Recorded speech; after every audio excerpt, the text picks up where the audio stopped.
From Washington, D.C., this is the Muslim News on Muslim Network TV. Assalamu alaikum, I'm Hena Zuberi.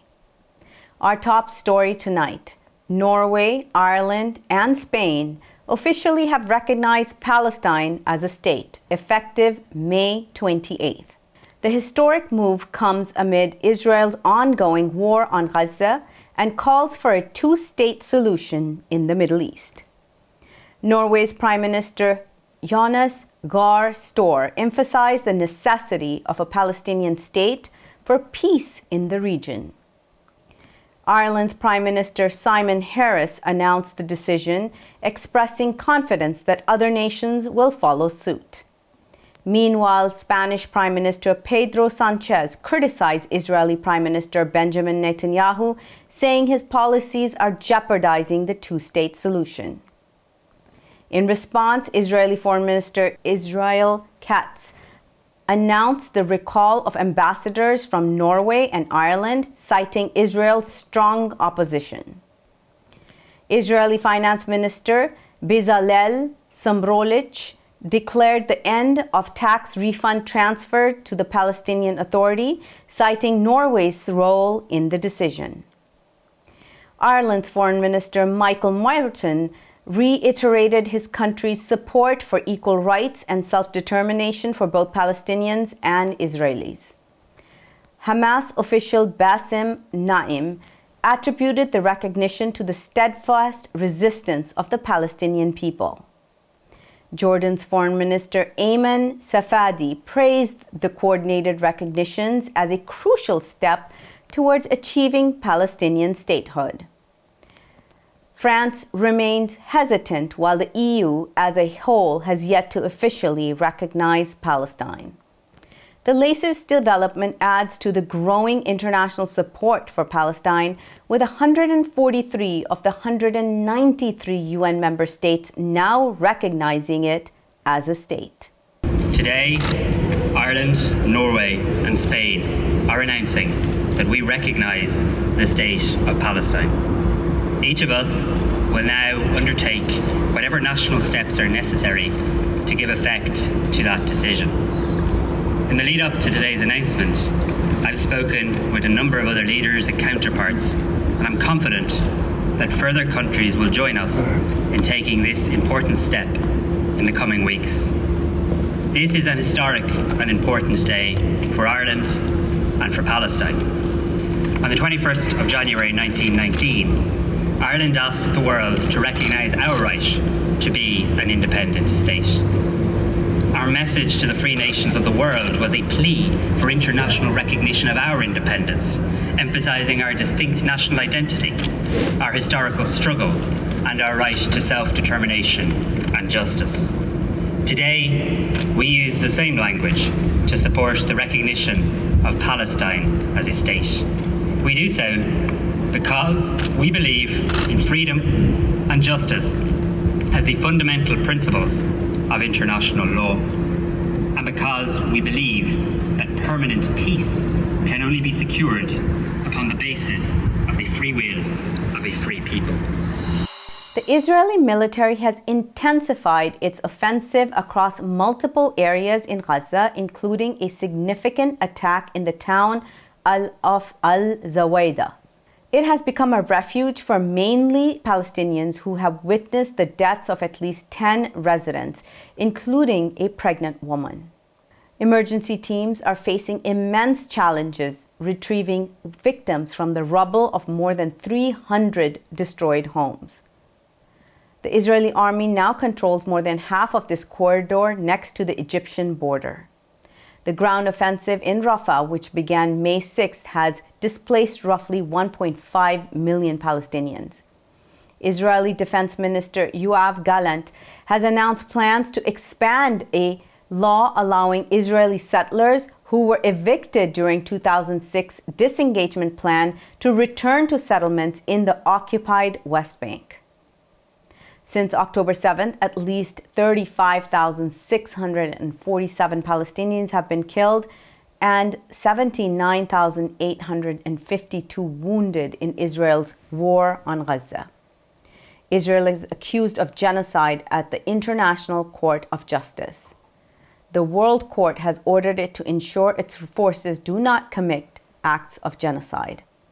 It has also ordered Israel to take measures to guarantee that humanitarian aid reaches Palestinians.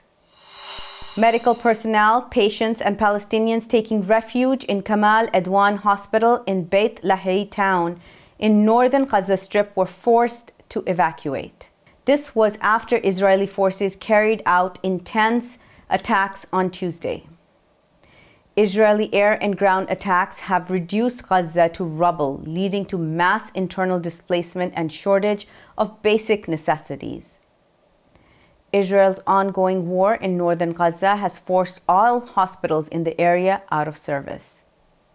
The World Health Organization says more than 200 patients are trapped inside northern Gaza's last two functioning hospitals, Al-Auda and Kemal Adwan, besieged by Israeli forces.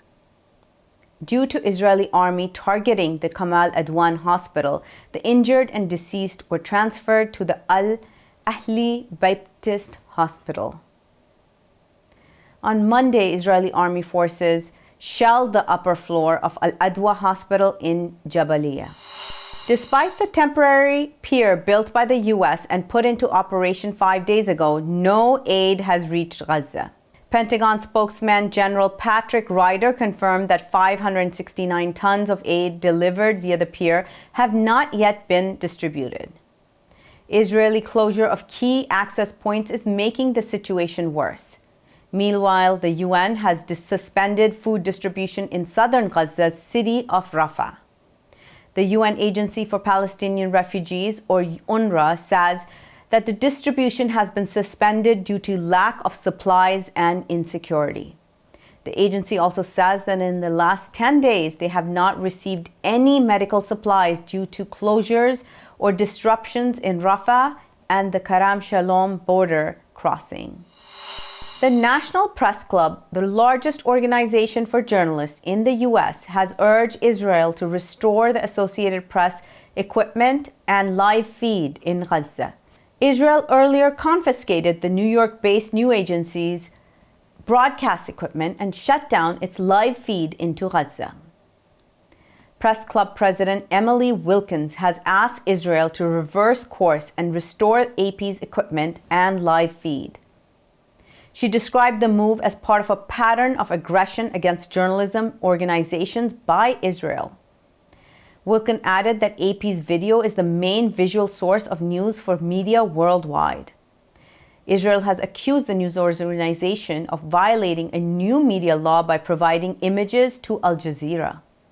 But the Associated Press condemned Israel's seizure as an abusive use of the country's new foreign broadcasters law amid Israel's attack on Gaza. Free-Palestine demonstrators repeatedly interrupted Secretary of State Antony Blinken's Senate testimony yesterday.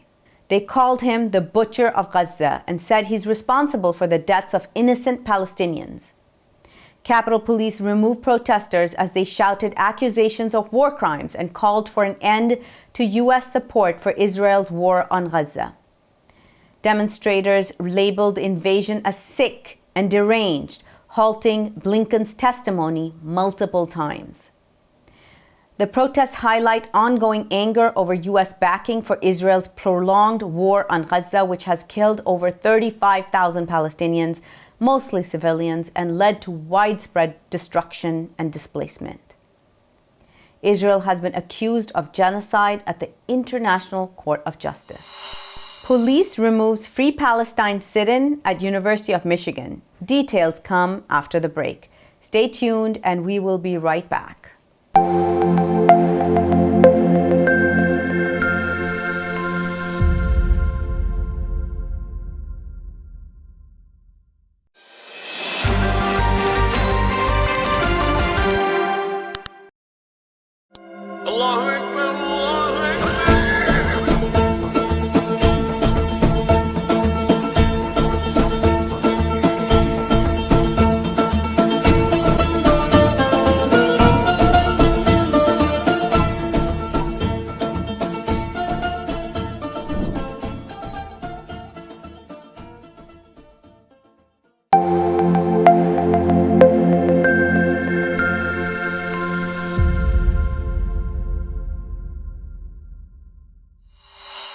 Welcome back.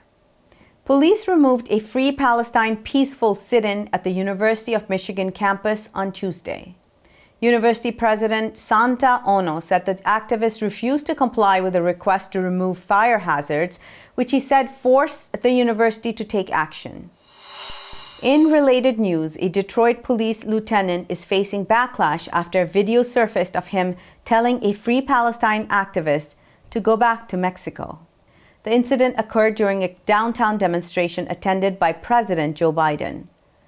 Lexis Zaidan, the protester involved, expressed her dismay, highlighting the officer's unprofessional conduct. The police chief has cited the department's commitment to inclusivity and launched an internal investigation. Police asserted the remark was in reference to Zaidan's recent vacation in Mexico, denying racial motivation. However, concerns were raised about the officer's conduct and the surveillance of civilians. The community emphasized the importance of police accountability and appropriate behavior, calling for a resolution to systematic issues. The International Criminal Court's prosecutor, Karim Khan, has disclosed that he's receiving threats amid investigation into top Israeli officials. In an interview with CNN, Khan reveals a senior figure's blunt statement that the court was built for Africa and for thugs like Putin, not for the West and its allies. And of course, I've had some elected leaders speak to me and be very blunt. This court is built for Africa and for thugs like Putin. We're not going to be dissuaded by threats or any other activities. He was referring to the U.S. opposition to arrest warrants issued against Israeli leaders. The court seeks arrest warrants for Israeli Prime Minister Benjamin Netanyahu, Defense Minister Yoav Gallant, and Palestinian resistance leaders Yahya Sinwar, Ismail Haniyeh, and Mohammed Daif. Charges range from causing extermination to genocide. Khan emphasized the ICC's role as a bastion of law over power. He affirmed the universality of law, urging Israel to challenge ICC jurisdiction if in disagreement. France and Germany have expressed support for the ICC's independence amidst pressure from Israel and the US. Higher prices are the top financial concern for most Americans despite the moderating pace of inflation. According to a survey by the Federal Reserve, 65% of adults said changes in the prices they paid compared to the prior year have made their financial situation worse. 19% said price changes made their financial situation much worse. Some groups have continued to experience financial stress at higher rates than others, especially low-income adults who are more likely to face material hardships. Such difficulties include not paying all bills in full sometimes, or often not having enough to eat, and skipping medical care because of cost. The report notes that 17% of adults did not pay all their bills in full in month prior to the survey. Other hardships include homeowners insurance, caring for ages or disabled adults, and childcare. Parents using paid childcare typically spend 50 to 70% as much on childcare as on housing. A Syrian-American psychotherapist who returned to Syria in 2017 was tortured to death by Bashar al-Assad's regime forces, according to a human rights group. The Syrian Network for Human Rights, SNHR, says that the family of Dr. Majed Kamalmaz received news of his death earlier this month. He was being held in a Syrian regime detention center. Kamalmaz's family has not heard from him since his detention. SNHR called for the immediate and independent investigation into all incidents of arrest and torture that have taken place. In March 2011, popular protests erupted in Syria demanding a peaceful transfer of power, but the Assad regime chose to brutally suppress demonstrators. This pushed the country into a devastating civil war. Syria has since witnessed unprecedented devastation and displacement, according to the United Nations. More than 6 million civilians have fled Syria, and 3 million hosted by Turkey, and 6.7 million internally displaced. India's top court has dismissed review petitions upholding its early ruling endorsing the federal government's decision to revoke the special status of Indian-administered Jammu and Kashmir. The court heard arguments on numerous petitions challenging the legality of the federal legislation. Last December, the court upheld the legality of legislation passed by Prime Minister Narendra Modi's government on August 5, 2019. The move stripped the disputed Jammu and Kashmir region of its recognition as a state, as well as its special status. Following the government's move, nearly 20 petitions were filed with the Supreme Court, calling the decision unconstitutional. That's all from our Washington, D.C. studios tonight. Thank you for tuning in. You can subscribe to our YouTube channel or hit the bell icon for the latest updates. Your support is needed more than ever to continue our mission of providing informative, educational, and inspiring content to Muslims in North America and around the world. Donate now by visiting muslimnetwork.tv/donate. For more content, keep watching Muslim Network TV or visit our website. Assalamu alaikum and good night.